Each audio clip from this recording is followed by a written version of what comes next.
morning, church family. I never could have made it without you.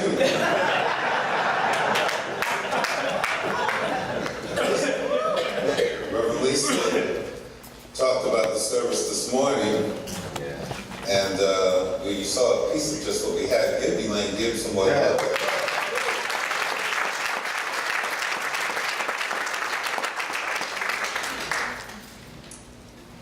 We walk by faith and not by sight. You know, I was sitting here and I was reminded one of the writings of the Apostle Paul to the Hebrews when he said, they that come to God must believe that he is a rewarder of them that diligently seek him. And I like the part where it said that he is, not that he may be, but that he is a rewarder. And that's the emphasis of why we go there. We go there believing that we're not just wasting our time, but something happens to us as it happens through us as we begin to commune with that which is God. And therefore, we have a right to walk by faith because we walk believing, knowing, and accepting that something is happening to us as it is happening through us. The question I have for you this morning is, have you discovered what is the most meaningful thing in your life? Now, I'm not asking for a show of hands. I'm not asking for you to answer that aloud. You'll answer it with your heart, and I'll see it in your eyes. But have you discovered what is the most meaningful thing in your life? See, when you make that discovery, you'll understand that faith is indeed an awesome experience. It's more than just a nice word, but a poetic meaning. Because when you've discovered that thing that means the most to you, you know that somewhere, somehow, some way, something fed you the tenacity that you needed to push through everything else in order to arrive there. Yeah. And if you have not discovered it, you're on your way. Now, if it's really important to you, you'll let nothing deter you from that goal. And you'll meet it, you'll reach it, you will, in fact, get there. One writer said that in describing faith, he said it's the size of a grain of a mustard seed. And we've heard it, and a lot of us say it all the time when we describe our faith, but have you ever seen a mustard seed? I believe Reverend Lisa brought one in at one Sunday. So you saw exactly how small that is. Now, in looking at that, you have to have said to yourself, I have that much faith. If nothing else, I got that much. Now, if you didn't realize that today, as a result of being in here, I want you to leave out of here knowing that. Now, everyone who can, I'd like you to do something with me. I'd like you just to stand up. Now, look at there. You have that size faith. I asked you to stand up and you got right up. You didn't ask your legs, are you able to do that today? You didn't say to your feet, are you going to not fail me this morning? If I stand up, can I depend upon you holding me up? You may take your seat. But that's an exercise of faith. When you absolutely believe something, you act spontaneous. You don't stop to question it. You just believe and know and accept that you can do it. Well, God is just like that. Yeah. And see, in our interaction with Spirit, that should be our expectation. Not to be going through some sort of ritual experience to build up our faith, but to know. You know, when we say that right where we are, God is, that all the power, all the presence that there is God, and it is likewise right where we are. We need to understand what it is that we are talking about. When we begin to describe God and understand the awesomeness of the deity, and we begin to accept that it is where we are, it is indeed our life, it is the activity of our being, we are consumed by it, and it is constantly in motion through us. It is an ever-present power always attending to us. When we know that, then we will act that way in all that we do.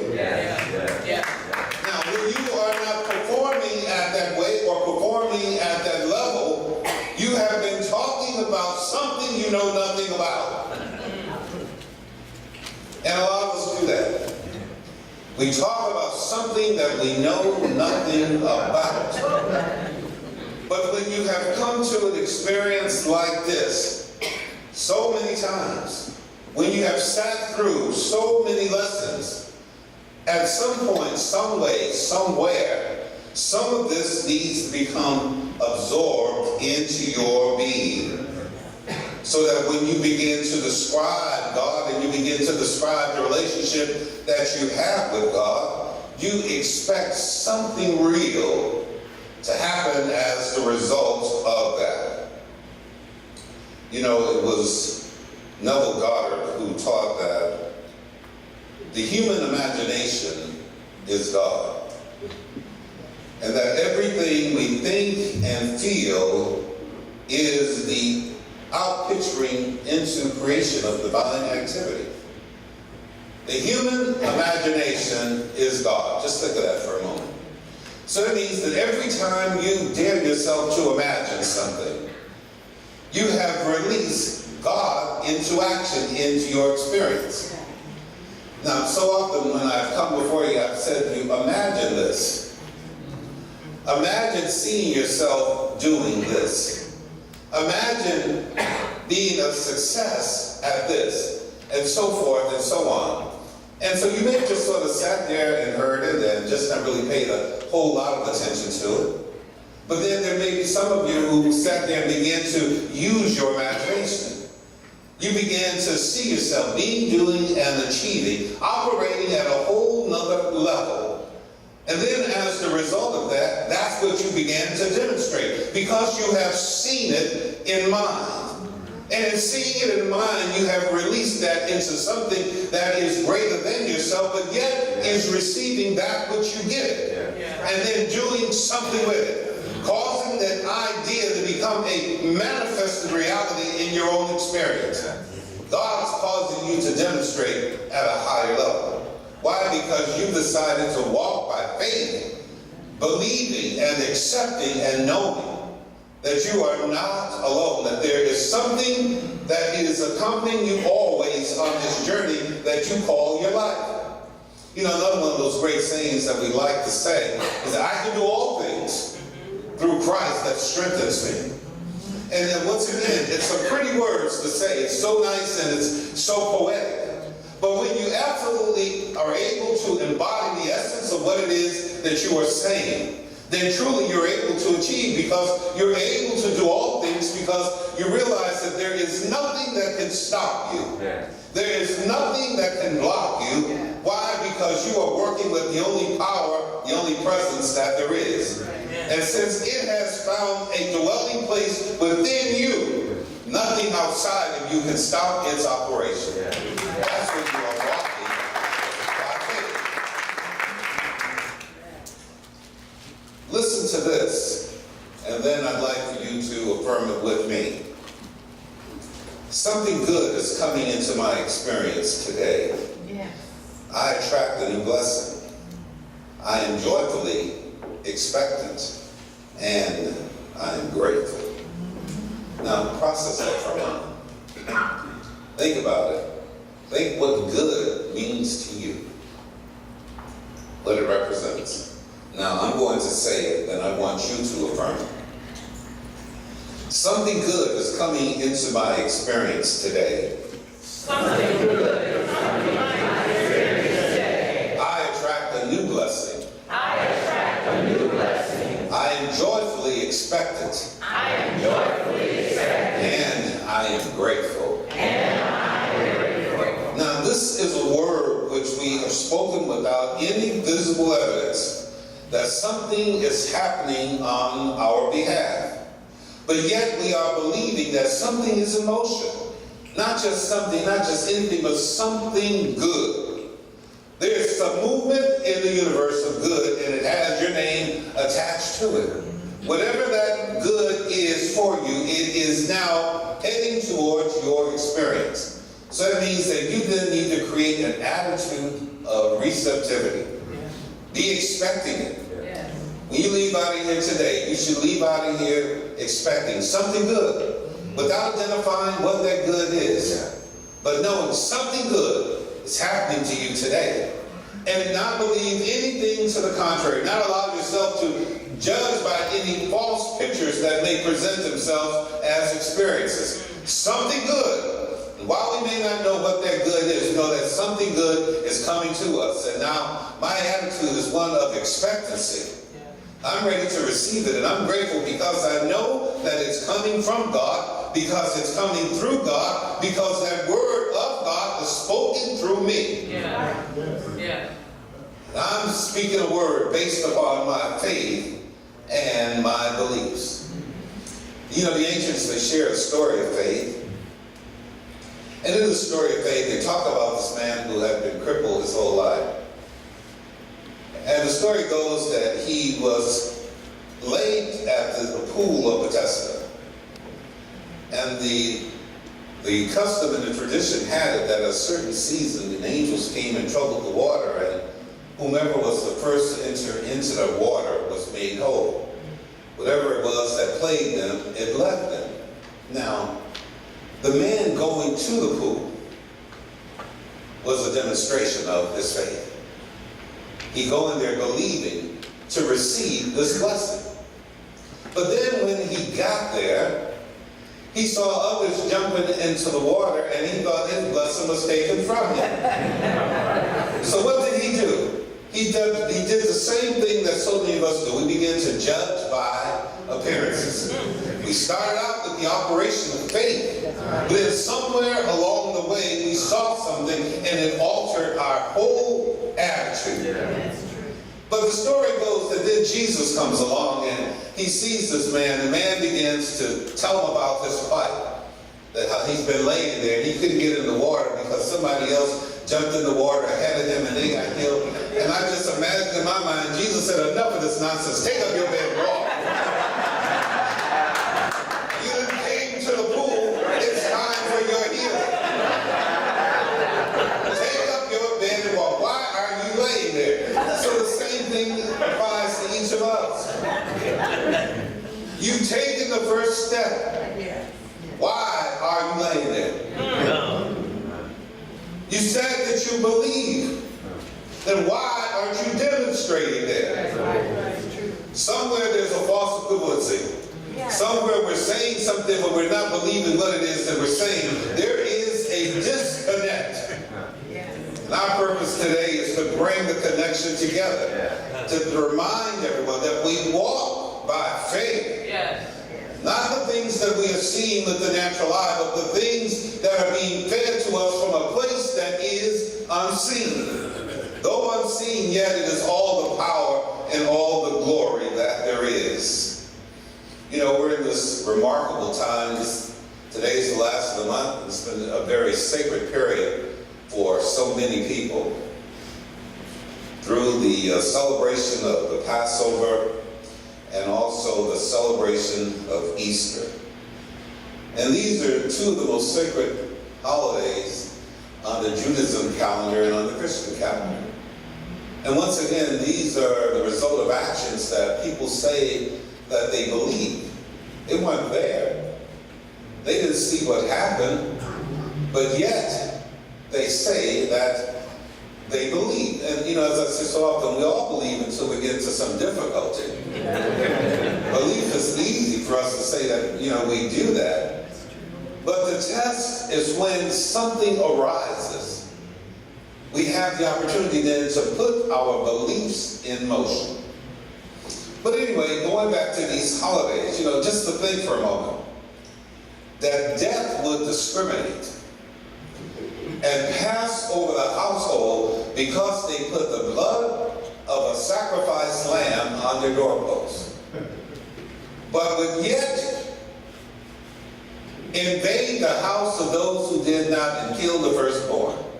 And folks said that they believe this and they accept this, and for centuries they have celebrated this holiday based upon this action that took place. And then on the other side, the Christians, to believe that a man named Jesus, who proclaimed himself as the Son of God, he became persecuted by the Roman authorities, nailed to a cross until he was dead. He was buried, but on the third day he rose out of the tomb, went and sought his disciples, and sent them forth to preach the kingdom of God, and then ascended into heaven.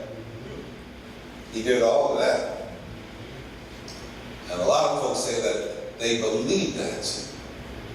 Although they did not see it, they believed it.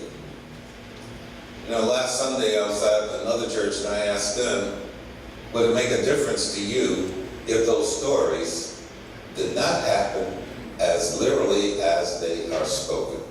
Would it make a difference? And I didn't ask them to give me a display of their answer or not, but I asked them to think about that inwardly, and I asked you to do the same thing. Would it make a difference? If the story happened as it was told or not? You know, so often we arrive at a place where myths and culture and traditions all begin to conflict and they all sort of come together. But the thing that stands and shall always stand is the idea of faith. Whether those things unfolded exactly as they are told, at some point we say it makes no difference one way or the other. The difference is made in what happens to me. And I say that be generically, it means all of us. The difference is made in what happens to us when we turn to that something which is the subject of that story and begin to commune with it and ask it to feed us, to lead us, to guide us, to teach us, to heal us, to do whatever it is that we need done, and all of a sudden that's done. Yeah. We say the rest of it is neither here nor there. Our faith being intact is the thing that makes the difference. Why? Because that's what we operate from. Yeah. We operate by faith and not by sight.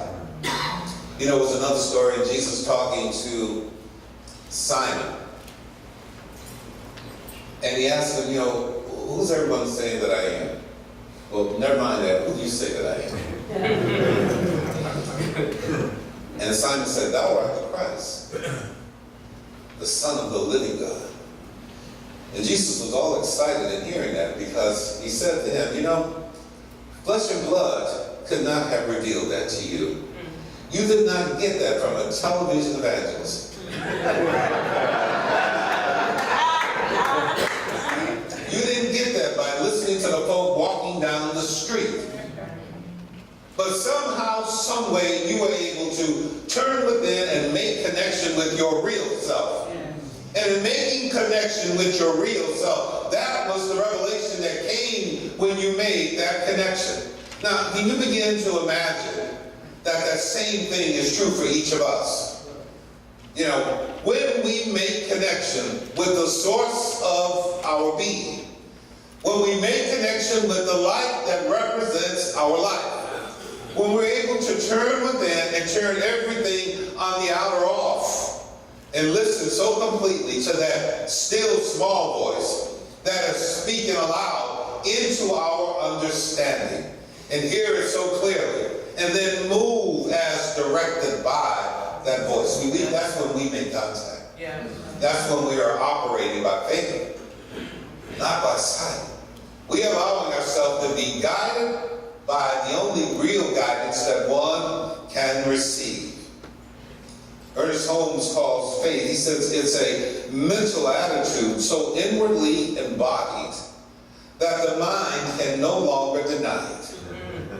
An idea that you can conceptualize so completely within yourself.